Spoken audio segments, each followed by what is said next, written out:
Hello, everyone. It's time for Vanished Chicagoland Stories, the podcast. I'm your host, Pete Costanis. This is episode 279, season 12.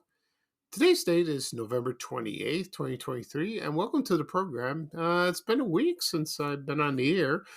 Longer overdue, I might add. On today's program, I'm going to talk about my memories of watching those crazy TV shows that were created by Sid and Marty Kroft. I watched them when I was growing up in Chicago. Marty Kroft just passed away last week, and I will describe my memories of watching the show. And they created a lot, and the puppets they created as well. Also, I will talk about Neisner's department stores. They were like a 5 and dime store. Don't know much about them. Not really memories. I've heard the names, but I have some of the locations that were in the Chicagoland area, so I'll talk about that as well. Okay. Right now, the program will go into a commercial break. And this program is brought to you by Pals Vitamins. Oh, I remember these. They're like vitamins shaped like animals. So here's a commercial from 1969. They're playing in the clubhouse. I think a lot of people remember this. So sit back and relax, and I'll be right back with the show, folks. Thank you. I say we Pals animal-shaped vitamins should paint our new clubhouse yellow. Yellow? Yellow's lemony, like me. I'm for lime. That's why I'm green. How about orange? Cherry's my favorite flavor. I think pink. Their flavors are very nice, but grape's the greatest. And Mother, each Pals contains 10 important vitamins and no cyclamates. Pals and Pals Plus Iron, the only animal-shaped vitamins. Pick your flavor. Oh, it's such a clutch off-season pickup, Dave. I was worried we'd bring back the same team. I meant those blackout motorized shades. Blinds.com made it crazy affordable to replace our old blinds. Hard to install? No, it's easy. I installed these and then got some for my mom. She talked to a design consultant for free and scheduled a professional measure and install. Hall of Fame son. They're the #1 online retailer of custom window coverings in the world. Blinds.com is the GOAT. Shop Blinds.com right now and get up to 45% off select styles, plus a professional measure. Rules and restrictions may apply. Okay, everyone, I am back. I hope you enjoyed the commercial for Pals Vitamins. They weren't on the market very long. They were introduced in late 1960s. They were the first vitamins shaped like animals. Other vitamins were shaped like, like round, oval, something like that. They're still like that as well. Like, for example, Centrium or What a Day, like that, which I take. I take Centrum. Is that how it's called? I keep forgetting. I've been taking so long. Yeah, it's, I take it for over 50 because I'm over 50. And, it's funny. I remember seeing these. They were so colorful in the packaging, and they had all the animals featured. They came with, there was a bottle, and there was also included a bar of soap. And also they were separate, called Bath Pals, and the soap were shaped like the animals, just like in the vitamins. They had a dog, they had a cat, an owl, a turtle, a fish. I don't know if I left someone out. A squirrel. Yeah, they had the squirrel. And then they just disappeared later on. I don't know what happened to them. Anyway, then they had their own clubhouse. Like, you would send in something in the mail, and they would ship something to you, and you would build a clubhouse, for kids to play in, like that. And Yeah, I remember the commercials when I was very small. I used to see them on Saturday morning cartoons, and they featured the animals and like that. I think my mother bought once or twice about those. I think she did, and it was fine. And then Flintstone vitamins came, and I think they were introduced in like 1968. I think earlier than that, and then it became very popular. They still are. From what I understand, Flintstone Vitamins has all the characters. They don't have a Betty Rubble one. I think they did. Then she was gone. I don't know why. I don't understand that. Maybe she's back. Who knows? I have no idea. I can't. I can't figure it out. And then they were pals were manufactured from the Bristol Myers Corporation. So you can check out the commercials of that. It's kind of cool. Like that. Yeah. Okay. At the beginning of the program, I mentioned I'm going to talk about my memories of watching the TV shows that created by Sid Marty Kroft in the 1970s, sometimes the 80s, and also Neisner's department stores. Before I get started, I want to mention a couple things. One, I hope everyone had a great Thanksgiving last week. I did. It was very nice, very quiet. Didn't eat too much. Well, maybe I overdid it a bit. But the leftovers were gone yesterday. I posted that on social media. We finished them all. The turkey's gone. The sweet potatoes were gone. Cranberry sauce gone. Thank God. Another thing I want to mention. Two things. One, I visited a record store on Friday afternoon. It was the Blue Village, I think that's called the Blue Village record store. I hope I get this right. They're going to kill me for this. It was located in Westmont. And there was a man, his name was Rick Camphor, and he wrote a book, and it was called The Loop Files. And he had a book signing there, and I went over there. I told him, well, maybe I'll stop by and see you. And he said, yeah, come on over. And I said, okay. I had time. And I went over there and I met him. Very nice man. He signed my book. Met a few people, very nice people who were on the radio or were on the radio.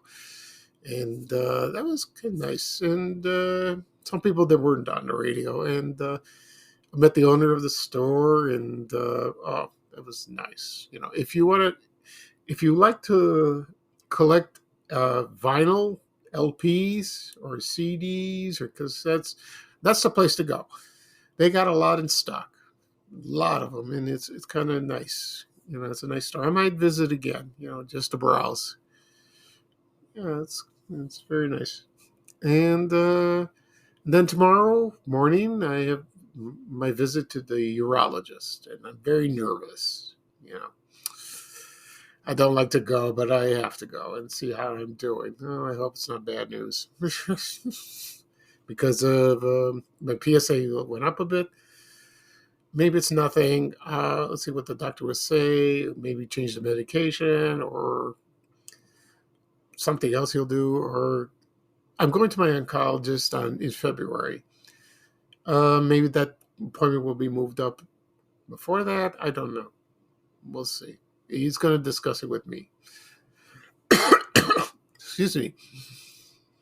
So keep your fingers crossed. I hope everything will be okay.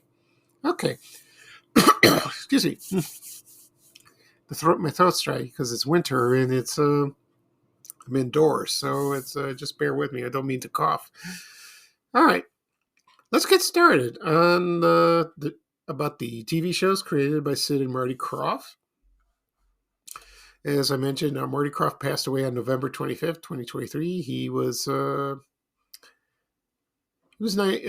old was he? 94 years old, I think. Or no, he was 86. Yeah, Sid was 94, and he's still alive, so that's good.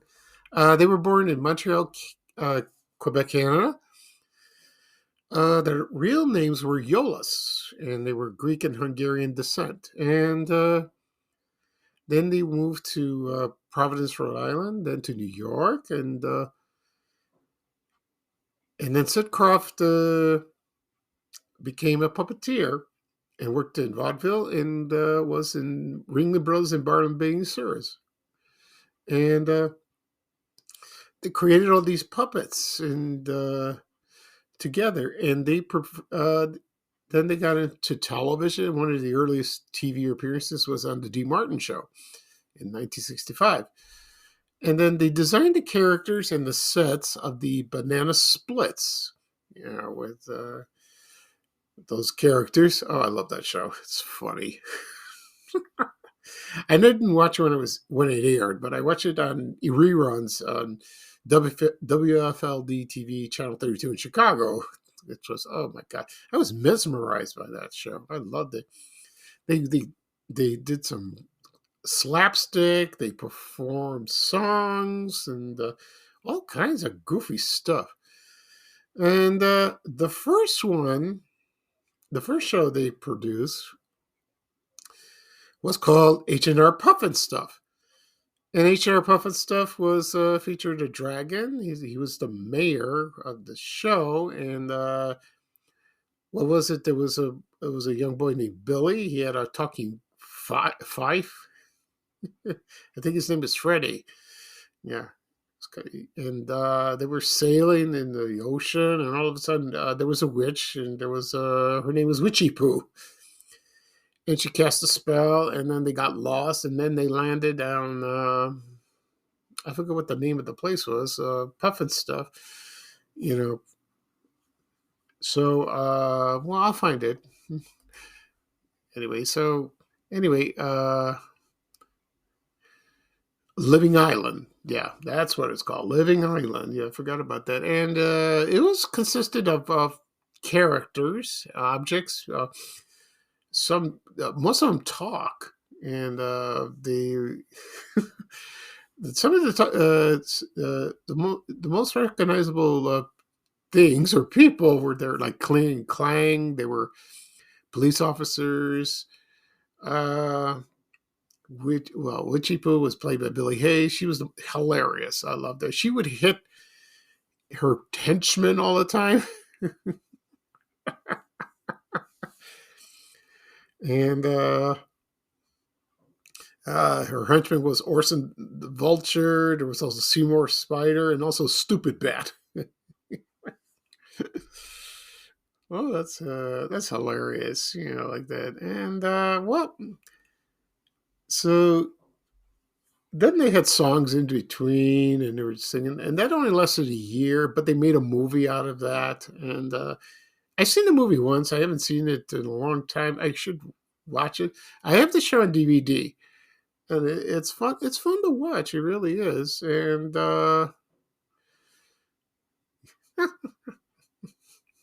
so it's. I had a lunchbox of H&R Puffin Stuff, but my brother had that. It wasn't mine. I had Mickey Mouse Club or Hot Wheels. And I think, no, my brother probably had H&R Puffin Stuff, and he had Snoopy. But I remember it was the purple one, and that's a collector's item. It really is, So that was a great success, and then they continued to create more shows. Like, for example, let's see what they did. Okay, so I'll go down the list what they did. Next one was Lidsville. Well, no, first was the Bugaloo. Excuse me.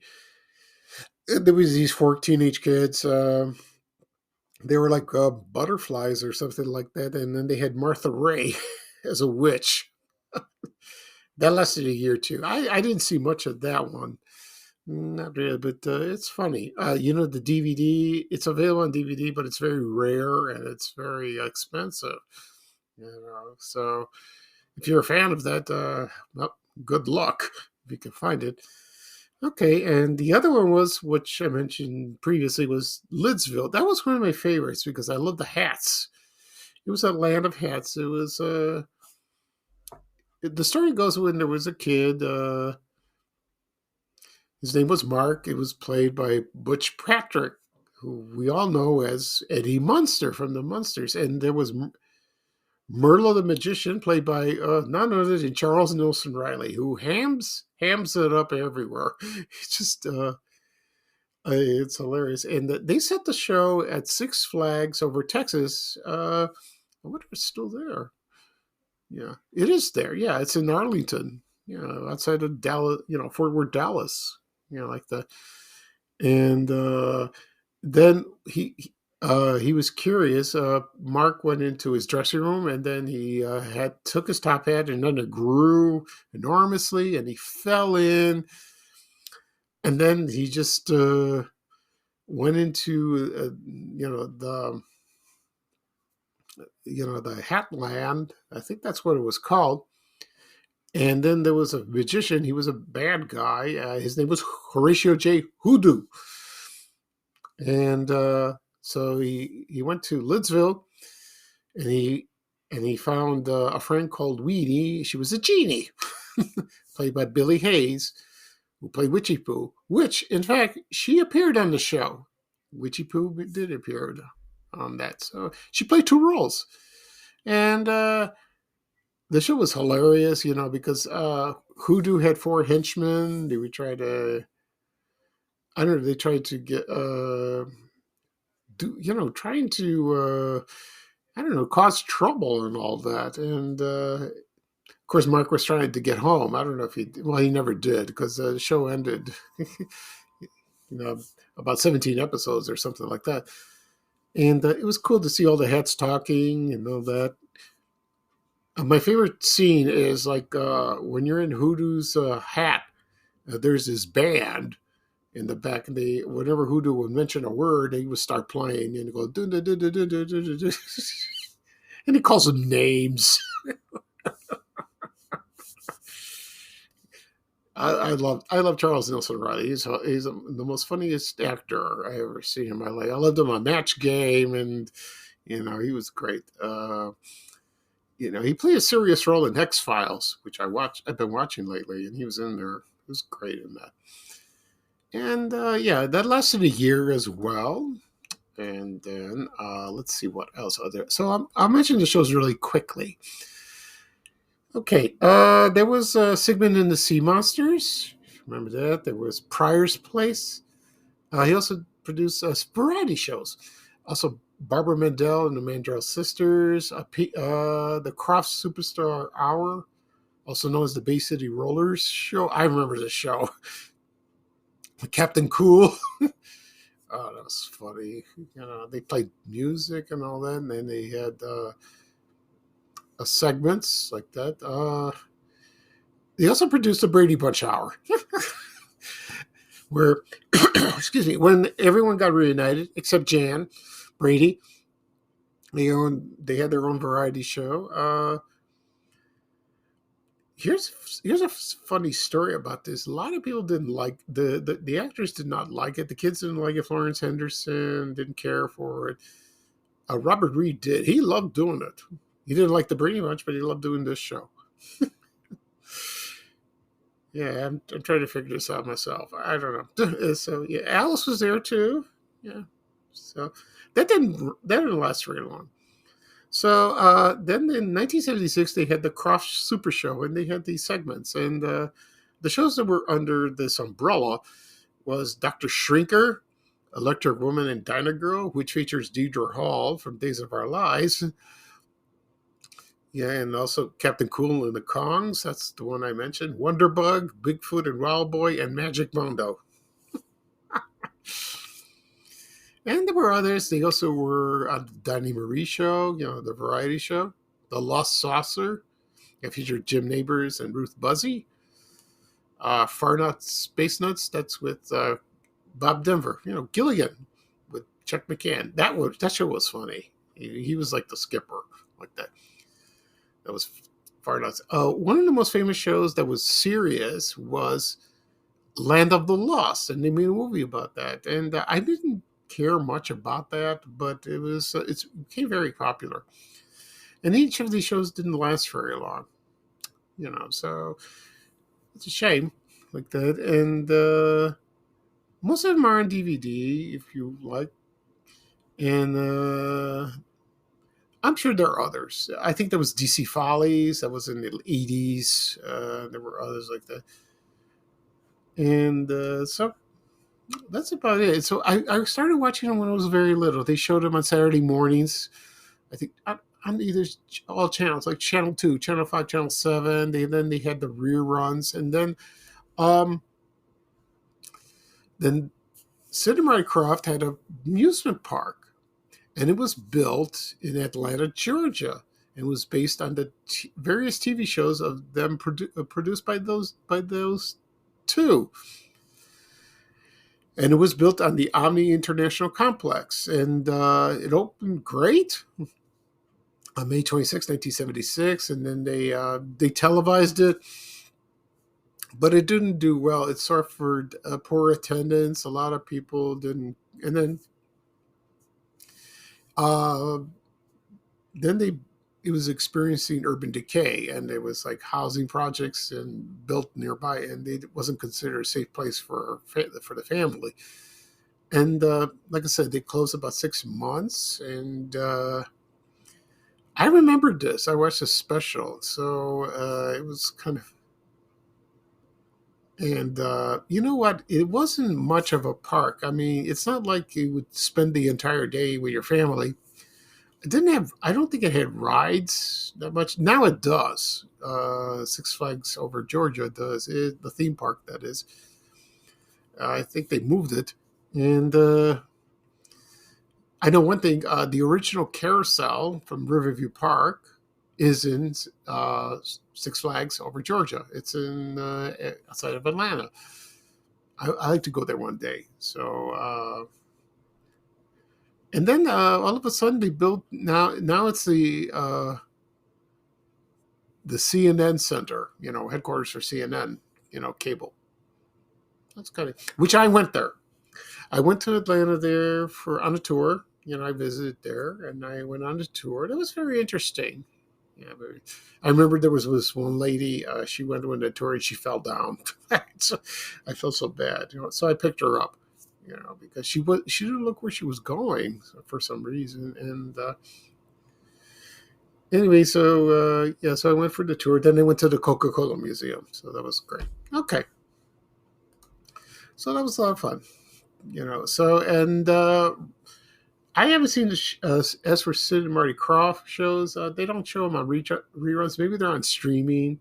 It might be you can buy them on DVD. You can watch them on YouTube.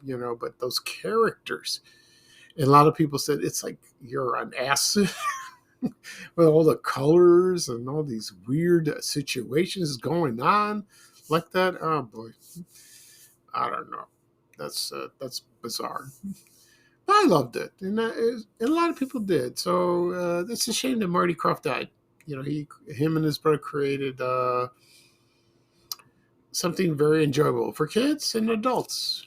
Yeah, they're memorable. You don't forget them. You don't forget them well. Okay, right now I'm going to take a quick break, and I'll be right back, and I'll talk about Neisner's department stores. I'll be right back, folks. Thank you. I think I just won my taxes. Yeah? I just switched to H&R Block in about 1 minute. All I had to do was drag and drop last year's return into H&R Block, and bam, my information is automatically there. So I don't have to go digging around for all my old papers to switch? Nope. Sounds like we just leveled up our tax game. Switching to H&R Block is easy. Just drag and drop your last return. It's better with Block. Okay, everyone, I am back. I'm sorry. I'm back for the second part of the show. I'm used to playing a commercial, but not this time. Excuse me. Okay. Right now, I'm going to talk about Neisner's department stores. It was a five and dime store. And this was, I'll give you a brief history of that. I remember a little bit about this place. I used to hear this name, but it's been out of business for so long. I think a lot of people have forgotten about it because it wasn't not really a business based in Chicago. It was expanded in Chicago, and they went out of business a long time ago. So I'll give you the history of that and the locations of Neisner's Five a Dime. Okay. So it was founded by two brothers. Their names were Abraham and Joseph Neisner, and they opened their first store in Rochester, New York in 1911. Then they incorporated the company in 1916. And they sold, it was like a five a dime. It was like selling merchandise from 5 cents to $1. Yeah, well, a lot has changed like that. And then they acquired interest in the British home stores in England. It was similar like that. And they're still around, but then they sold the interest in the 1930s. And then they were okay in the Depression. And around the 1930s, they opened about over 100 stores in over 60 cities in 16 states, one including Illinois.